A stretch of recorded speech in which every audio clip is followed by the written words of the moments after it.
My name is Devonta Triplet, and welcome to another season of Power Your Story Season 6, a podcast from Ray Grand Training Center High School in Chicago. In this episode, we'll talk with Junae Bennett from Black Girl Gamers about one of our favorite things, video games. Links to learn more about Black Girl Gamers and Junae will be in the show notes for this episode at poweryourstorypodcast.com in the episode description in your listening app. Thank you. We hope you enjoy our podcast. All right, so hi, Junae. My name is Brandon. Hey, Brandon. How are you? I'm good. How about yourself? Doing pretty good. My name is Devonta. Hey, Devonta. How are you? I'm doing great, and how are you today? Pretty awesome. So we're going to give you a few questions, and you're going to answer them. Okay. I should start off first. So when do you start playing video games? I officially started off when I was about 5. We got a PlayStation, the first one. We had a Nintendo, but I wasn't really old enough to play. When I first started playing, I was about 5 when we had a PlayStation 1. And what is your favorite video game? But that's really hard because I really love Tomb Raider and I love Uncharted, but I also really like puzzle games like Scribble Knots and stuff like that. So I think I have more of a favorite type, like a genre, which is going to be more action adventure, and puzzle games that I have like a specific favorite video game. Who's your favorite character of all time in video game history? Oh man, it used to be Ezio Auditore from Assassin's Creed because I was just in love with him. But yeah, so he would definitely be up there with one of them. I think Nathan Drake and Lara Croft are like the same sides of the coin. And then probably also Zarya from Overwatch. I really love her a lot. Why do you love video games? It gives me an escape, and also it connects me to other people and their culture. So like if I've had a hard day, if I had a long day where I feel like, I just didn't get what I wanted to do, I can always hop on a video game and pick any game and find like my escape. But then also it allows me to play with other people, which allows me to connect with people that I wouldn't normally get a chance to. And do you strictly play with women or with men as well? I play with both women and men. I think I mostly play with women because I strive to connect with them and let them feel comfortable playing online. When you were growing up, did you know you wanted to be in this kind of work? And did you ever want to do anything else? So when I was growing up, I knew I wanted to be a journalist, but I didn't even think that I would ever be in anything video game related. So pretty much the only 2 things I ever wanted to be were an advertiser designer, so the person who makes the commercials, because I love commercials. I know who says that, right? So I wanted to make commercials, and after I was like, I don't really want to make commercials, but I want to like report news. I want to be a journalist. Then I kind of pretty much stuck with that ever since I was 10 years old. What do your parents think about gaming? Did they support you when you started? Absolutely not. I had an internship at NBC, so my mom was all like super proud and like, oh, you're going to be on NBC, you're going to do this. And then after like my internship, I kind of just got into the gaming thing, which my mom felt like was a lot of regression instead of moving forward with journalism and like, being on like Channel 5 or something like that. But come to find out, and I just found this out in December, is that my mom is kind of like a gamer.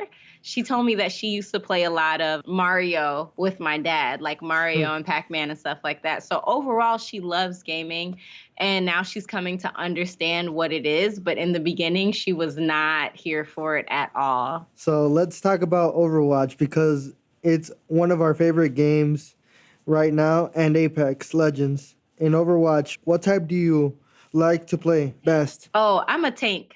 Through and through. I'm a tank 100%. I just got into like flanking, but I'm a tank. I pretty much almost play all of the tanks, and then flanking, and then like healer, but a very specific type of healer. Like if we need a healer on the team, then I'll probably go into playing Moira. But like if not, I'm tanking and flanking all day. Zarya is my favorite. It started out as Diva. My very first character that I played with was Junkrat, and then I moved to Diva, and then Roadhog, and then Zarya. And Zarya is just my favorite, so I just stick with her. Okay. Well, I would say mine would be Diva, and for healer, it would be Lucio and Junkrat for DPS. Other than that, what's your comp level? I have no idea. I have not had the confidence to do comp this year just because I wanted to get better at what I wanted to do. And I also just got Overwatch on PC as well. So I've been switching back and forth between playing it like on PlayStation and PC. And when you switch back and forth, your skills don't transfer. So now I have to learn how to play with like a mouse and a keyboard. And also the level that I was at on PS4 is not the level that I'm at on PC, which is where I got it first on, which was on PS4. Oh, I'm an Xbox Overwatch player. Oh, are you? You know, I have it on Xbox as well, but that's mostly for like community night and stuff. And our next topic is, who's your favorite Mortal Kombat character? So my favorite Mortal Kombat character has nothing to do with whether or not I'm able to play them, but I really appreciated Jade and Tanya from the last one. And I was really good with Ermac though. Mortal Kombat is the type of game where I let the character choose me. I don't just choose the one that I really like. That's what I'm learning about in fighting games. It's not always about who you like, but I really, really like Jade, Tanya, and Raiden. Hey, my name's Alfred. I'm a gamer too, though. I'm a gamer too. Hi. Samir. Zamir and Al, right? Yes. Yeah. Nice to meet you both. Do you pay every day? I try to. So you guys caught me at a really funny time because I just came back from London for a video game event. And when I got back, I got like extremely sick. Like I was bedridden and everything. So I try to play every day. So yesterday I got up and I played Apex Legends and Dragon Ball and like that was it. But I try to play every day, whether it's like on my phone, trying to do a little something where I have like a little quick puzzle game, or even I know Sudoku technically isn't like a video game, but I'll play it on my phone. But for the most part, yeah, I play every day. How many hours per week? How many hours per week? I try to cap myself at about 10 to 20. But if I found myself doing all other work and I also stream as well, I will do at least like 30 to 35. What favorite place? Travel. Yes. So I just went to London. I've been to a couple of different states. I've been to California. I've been to New York. I've been to Massachusetts. I've been to Wisconsin. I've been to Jamaica. Those are just a few places. What favorite pie? My favorite place is going to be, I don't know. I just came back from London and I loved it. I love every place that I go to though. So I don't think I have a favorite. I think as long as I have a good time in whatever place I'm in, I'm pretty much having fun. How do you stay connected with your games while you're all traveling? What's your setup? That's a great question. So if I'm going for a convention in a different city, one, I'm probably helping out with the gaming room, so I'm able to bring my own PlayStation. And two, I have a Switch. So if I want to play something, I can play on my Switch, or I can just bring my whole console. It's very rare. Like I never move my PC unless I'm doing things for like Extra Life, which is a video game charity for kids in the hospital. So I either bring my PlayStation or my Switch. Can you tell us a little more about Extra Life? Sure. Extra Life is a gaming charity centered around, for mostly in Chicago, it's for Lurie's Children's Hospital, but they do hospitals everywhere. And what happens is every year they have a game day and they recruit all these people to live stream for them 24 hours. You don't have to go the full 24 hours, but people are playing games for 24 hours a day, raising money for the families and for the kids that are in St. Lurie's Children's Hospital, which is just an example of the hospital here in Chicago. It's a lot of fun. You can donate to them year round, or, you can stream in their name, and then whatever donations you get, you can send it to that hospital or any hospital of your choice that is connected to Extra Life. Okay. What do you think are some benefits of gaming? Gaming allows you to be a problem solver. You get to meet other people, and especially if you're playing online, you get to meet other people. So your tolerance for understanding goes up. You can learn about other people's culture. You can learn about other people. It's a good and a bad thing that people get a lot bolder when they're behind a mic and behind a screen, because they may tell you something that they weren't particularly comfortable telling someone else. Or, they may say things to you that they have no business saying. But the benefits of gaming are going to be like motor skills. So you're a little bit quicker. Your hand-eye coordination is a lot better. Your problem-solving skills go up. Your group work and group think skills are just a little bit better. What do you look in the game to write about as a journalist? So when I am reviewing a game, I actually have a list. So when I think about, hey, I want to review a game, I go through the list, and there's a list that tells me about, what I should be looking for in the story, what I should be looking for in the music, what I should be looking for in like the sound effects, and the replay value. And replay value is just when you want to play the game over and over again, like Mortal Kombat has a high replay value because you're not really there for the story. The story's cool, but that's only just a piece of it. So when I play a game, I look to see if it's interesting to me or if it would be interesting to someone else. Because I've reviewed other games that aren't interesting to me, but are interesting for other people who like those type of genres. And so I look for things that people enjoy about those genres, and then I highlight them while I'm writing about the game. Did you go to college or study to become a journalist? I did go to school to become a journalist. I went to school to be a broadcast journalist. I went to Northern Illinois University, which is about like an hour or so away from here. And I did media studies, which entailed like communications and learning about like print journalism, paper journalism, like actual writing, and then broadcast, which is what you see people do on like ABC, NBC, and CNN every night. Where did you get your passion for journalists? Why do you love it? My passion for journalism, honestly, came from like Sesame Street, The Simpsons, Superman, right? Because Kermit the Frog was a journalist, and I loved Kermit the Frog. Peter Parker is a photojournalist, and I love taking pictures. Clark Kent, same deal. He's a journalist. Lois Lane is a journalist. Kent Brockman from The Simpsons is a journalist. And so these are things that I was watching when I was younger, and I just thought it was so cool to be a journalist. You were in the know. You got to go to the exciting pieces. When it happened, you had to be on scene, and everyone had to, relay and get their information from you. So that's pretty much where my passion comes from. And that's the interesting part. At this point, I get to write about whatever I would like to write about. And it's not so much as, what's hot and what's popular, because that's not always fun for me. So I love it. I love gaming journalism or esports journalism because I'm really into like reporting on competitive video games and stuff like that.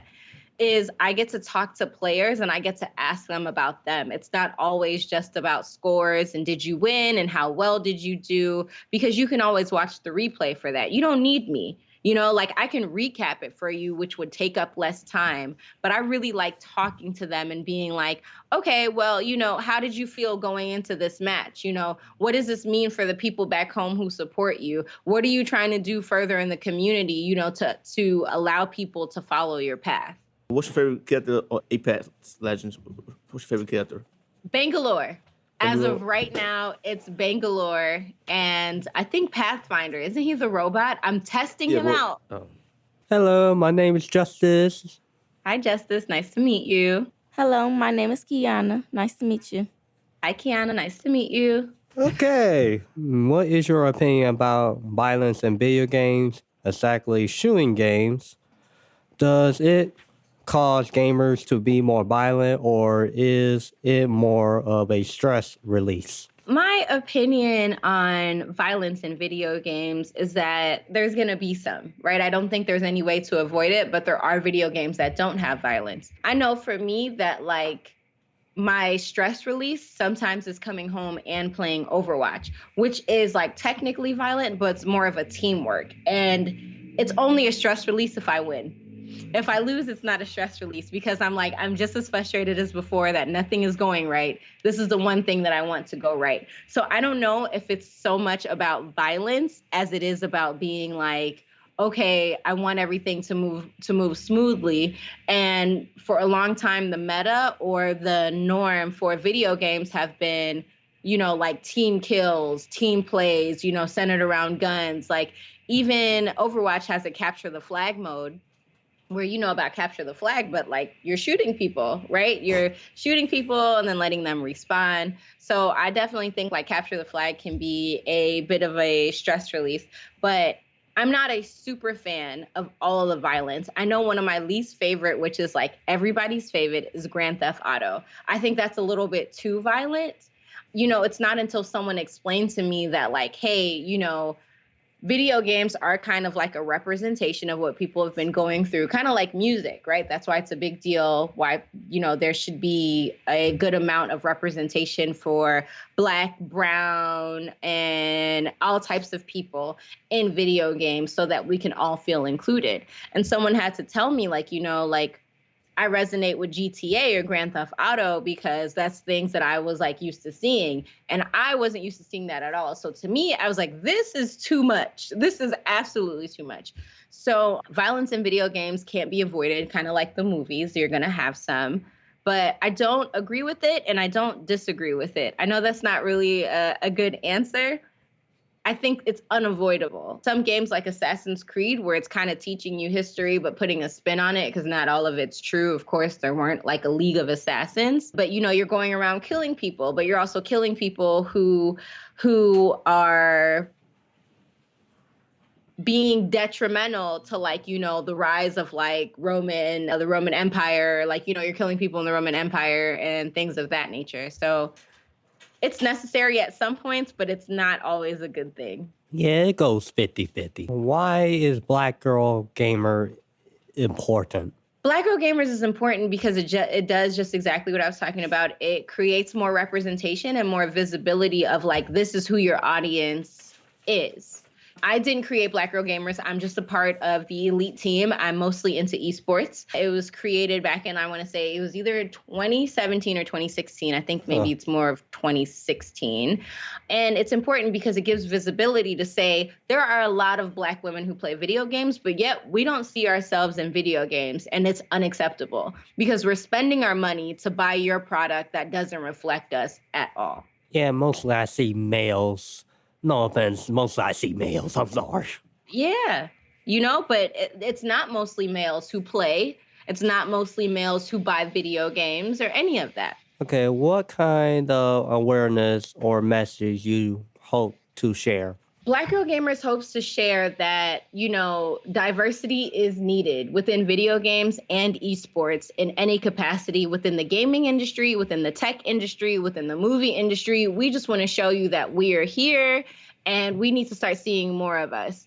And as we start seeing more of us, we can show you, the people that need to be connected with, because a lot of companies go out and they do research, but they don't include Black women. So you have something that doesn't represent Black women, but are catered to Black women. And so we're just hoping to share that type of awareness that Black women are here and we play video games and we're not stereotypical and there's many ways to represent us.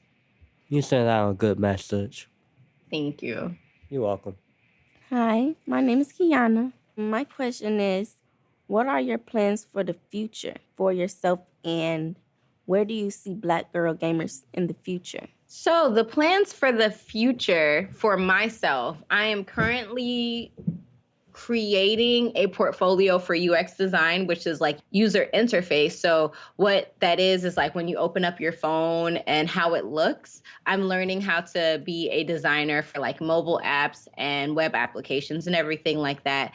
And I'm also still pursuing my esports journalism career, but more on camera instead of just writing, because I write really well and all that stuff. But now I kind of want to take it to the next level. So those are the two things that I'm doing. For our Black Girl Gamers, we hope that we can continue to empower Black women to play online with other people. One of the biggest problems that we found in Black Girl Gamers after doing a survey is that a lot of women face harassment, a lot of women face racism, and a lot of women aren't comfortable streaming with their cameras on or just being online and playing with other people, so then they don't play. So Black Girl Gamers is definitely going to continue to further the initiative and further encourage women to be in the gaming industry, women to be in the tech industry, and to encourage ourselves from within and to give us the courage that, we belong here too, and no one's going to shut us out or silence us or put us to the side.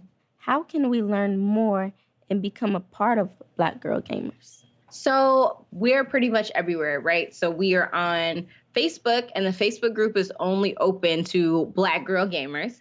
And then we're on another application called Discord, which is kind of like a social media where anyone can join. We're also on Twitter and Twitch. So definitely we have a website up that you can go to and learn about what we're doing. I just came from a Black Girl Gamers event in London where we host different events. We host different meetups in different cities for just, Black girl gamers who just kind of want to be around each other and just kind of vent or, play games with each other and all those things. What else do you do besides video games? I draw a little bit. I'm learning about like typography, which are like different fonts and how to create them. I try to like be creative and create a t-shirt every now and then. It helps me to get better with my user experience design, my UX design stuff, to just kind of be a bit artistic. I like to read. I love movies. Oh my gosh, I love movies so much. What else? I used to go hiking when I lived in Colorado, but I can't hike here. So, and I would say I would go to the beach, but Lake Michigan doesn't count. Otherwise, I do like to go to the beach. And I love traveling. Yeah, me and you have a lot in common. Yeah. I like to draw, I like to read, and I love movies. Yeah. Okay, what advice do you have for someone who wants to get into streaming? The advice that I have for someone who wants to get into streaming is love yourself, because you will try to go crazy trying to please other people and do, because I don't play horror games. And so many people have been like, you should play horror games. And I'm like, no, I love myself too much for that. You know what I mean? I don't want to do that because it's scary.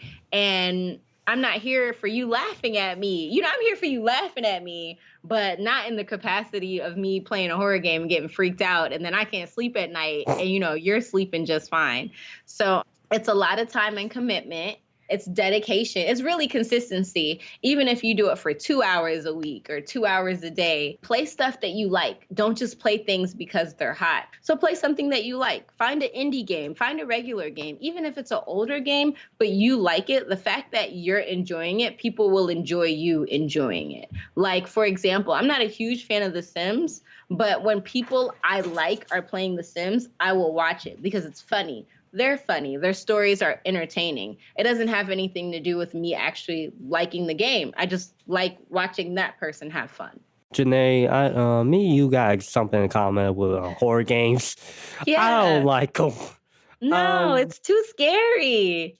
I played Resident Evil, the demo, and it was 30 minutes of me screaming. I literally had my eyes closed and my hand on the mouse. I couldn't even watch me play, So, yeah. Yeah, I think there's one game Five Nights at Freddy's. I'm pretty sure you heard of it. Oh, yeah. I didn't even waste my time trying to get that game. Nope. I was watching it. I was closing my eyes too. No, the I don't jump even scares. click on Nope, I'm good. Nope. One thing I hate about different kind of video games or something, or certain video games, is dying in them. Yo, that is the truth. Especially if you're close to something and you have to make it there. I've died plenty of times right before the checkpoint, and then it starts me all the way back over, and I'm like, you know what?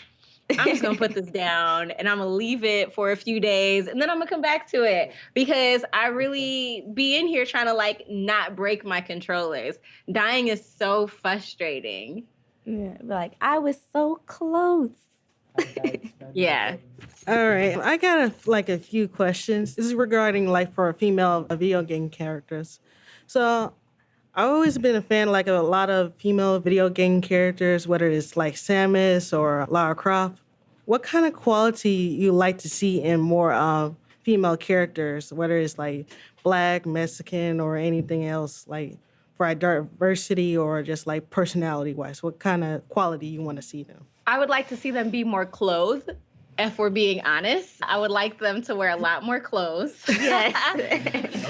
Yeah, I agree that they need to be more clothed. Yeah. And that's part of the problem of representation. So they're catering it to men and this and that. I'll give you an example. Cranium is a company that came out with an esports jersey dress for women, but it looks like a cheerleader's outfit. And they're selling it for $53. And they admitted that no women had any type of say in the process or the making of this outfit. It's like dead winter outside, and this doesn't have any sleeves. It looks super short. It's things like that. Like, if we just talk about the clothes, then we can go on. Because once you respect me in clothing, you'll respect everybody enough to put them in that same armor. Yeah. I think Monster Hunter did a better job with some armor, because my Monster Hunter character was a Black girl and she was mostly clothed. And I appreciated that. But you don't always get that luxury. So I would like to definitely see more diversity, more hair, more skin color options, actual skin color options, not just dropping and pasting in skin colors, right? More hairstyles, more professionally done hairstyles. I don't need this 70s afro anymore. Please add some texture and more clothes. But what about personality-wise? It's like Personality-wise, a lot of the games that I play that allow me to have a Black woman are like games where they don't have a lot of personality. But, like my character isn't meant to really say much. It's just meant to like go on missions and stuff. So we can talk about Overwatch for an example. As much as I really like the game, I think they have some things wrong. There are no unambiguous Black women in there, which Black girl gamers have been like saying on Twitter for the longest time. So personality-wise, I would like them to develop the character as a Black person and not just develop the character and then slap a Black face on it. How do you play these games without being a Black Girl Gamers member? Can you play them online? Yeah, if you want to play with us, you're more than welcome to do so. On Twitter and Twitch, you can always just hop on and comment on something. And then if we're playing, you can hop in and play with us if you would like. That's no problem. You don't have to like sign up or something like that. We just look for other people to play with. And we just verify that, you are a Black girl gamer, because there have been many people who try to get in and kind of have a toxic environment with that. Hi, my name is Joel. What's your favorite console to play on? My favorite console to play on would be the place where I can play with the most people at the time. So I have all of the consoles, but sometimes people are more available on PC. Sometimes people are more available on PlayStation. But as a person who knew that they wanted to be strong in the community, I purposely have all of the consoles, because it's like, well, if you only have Xbox, I don't want to exclude you. I'm going to go hop on Xbox so we can play together. So wherever the most people are, that's where I'm going to be. Hello, my name is Makai Coleman. Nice to meet you.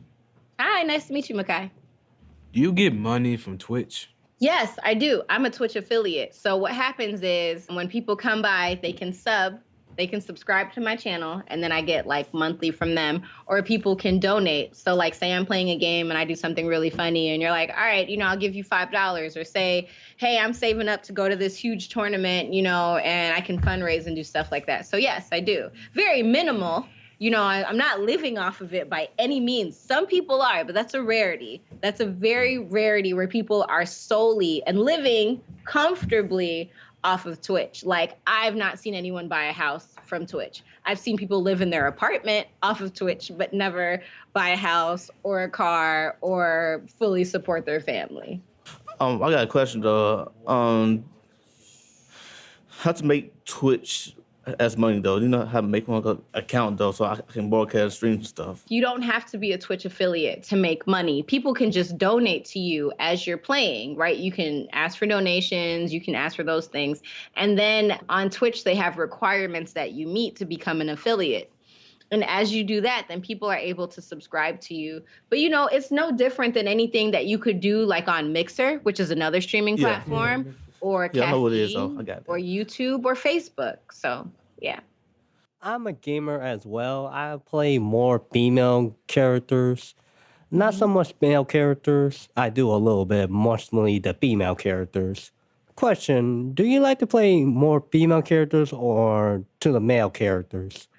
At this point, I think it's automatic that I play like the darkest female character I can find. Like, it's a program in my head. Like, when I see characters, I'm like, oh, I want to play her. Like when I started playing Tekken, and, first it was like Eddie, Eddie was like the black one, and he's Brazilian, but I thought he was Jamaican, and I'm Jamaican. So I was like, oh, he's wearing Jamaican colors, I'm gonna pick him. And then when like Master Raven came through, I was like, yo, I wanna play Master Raven. And she's like the hardest character to play. It's the same thing with Manat on Street Fighter. Manat's technically like African, right? So I was like, yo, I'm gonna play Manat. She's the hardest character as well. So I think at this point, I accidentally just go for like the darkest character until I'm like, well, let me try other people. But that's usually who I start off with. Hope you don't mind me asking this. No. But how old are you and how old were you when you started? I'm 27. I know I don't look it because I'm like in my head. Like I'm telling y'all, I was sick. Like I was sick. So like I didn't look, I'm not leaving the house today. But I'm 27. And when I started, I graduated in 2013. So I was about 23. Then from 23 to about 25, I think I was like establishing myself and trying to figure out exactly what I wanted to do. And then 25 to about now is how like I started to be like, okay, I'm doing like esports stuff and this is exactly what I wanted to do. I think my issue was I didn't know exactly what I wanted to do. I just knew where I wanted to be, but I had no roadmap of how to get there. I had no idea what my position was called, and I was doing too many things. Anything that said video gaming, I'd be like, okay, I'm gonna do that, which in turn set me back some because it's like, say I was on path A, and then someone mentioned on path C video games, I would go do that. And then it would take me a couple steps back on path A, and I'm thinking it's gonna take me further. So my biggest issue was doing too many things and not focusing on one thing. My name is Carlos, and my question is, do you have a YouTube account? I do have a YouTube account. People watch your videos? Yeah, I just posted one yesterday about someone who plays fighting games creating an after-school program, and that's gotten a couple good views so far. I wouldn't say I'm like pulling in hundreds of views a day, but some of mine have 1,000 views and up. Cool. Thank you. Yeah, thank you. Do you have anything else you like to share with our audience? I would say that playing video games can be a part of your life, but it needs to be balanced. And if you're playing video games, don't be a toxic or a trash person. Be a person that people want to play with online. Be a person that people will endorse online. Don't be the person that everybody wants to block and avoid as a teammate. Thank you for sharing with us today. And thank you for being with us on our interview. Thank you. Thank you so much for having me. I really appreciate it. Power Your Story podcast is produced by students at the Red Ground Training Center High School in Chicago, with the production support from Actor School Manners and the Accredited Impostor Studios. Follow Power Your Story. Listen Facebook, Instagram. Subscribe to our show for free on Apple Podcasts, Google Podcasts, Pandora, and follow us on Spotify. Our website is poweryourstorypodcast.com. Thank you for listening. And have a great day.